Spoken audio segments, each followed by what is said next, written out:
All right, so you can file this story as truly about watching history come to life. In May of 1945, while on a mission to liberate a concentration camp in Austria, the Dottie May, a P-47 Thunderbolt, went down in a lake not to be seen again for nearly 60 years. And now you can see this historic World War II plane right here in the Treasure Valley.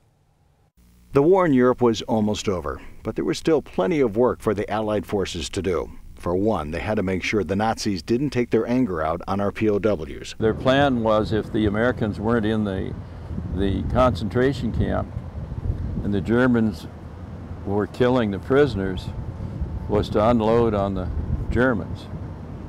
So you take 1,700 rounds and multiply it by 20 airplanes. That's a lot of lead coming your way. The Dottie May did not have to unload a can of Uncle Sam and ended up doing what they call a moral flight to show everyone on the ground the hometown team was there for the rescue. Unfortunately, it accidentally landed on a lake and sank to the bottom. But Bob Nightingale was determined to get Dottie off the bottom of that Austrian lake. We ended up with several teams and scoured the lake bottom in the area we thought it was in, found it on the bottom, and then started the recovery of it.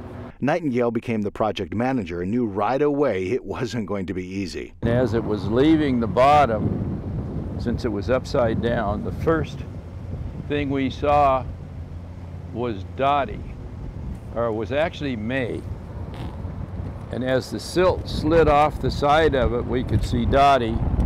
As it continued to slide off of it, we could see the nose art. When the historic plane was safe and sound, Nightingale and his team knew what they had accomplished. Excited, happy. When we found it, we broke open the cognac, celebrated. Now Bob and Mike Brashears of Vintage Air in Idaho knew they had some work to do. In 2008, my client Jack Crowell had come to me and asked me, what I thought of the Dottie May project. And I told him, we definitely should buy it and restore it. And now you can see this rare and fully restored P-47 Thunderbolt fly again at the Warhawk Museum in Nampa the weekend of August 26th and 27th. We should point out that the plane is more than 50% restored, but when you see it up close and personal, it looks just like the Dottie May that sank over 70 years ago. Well,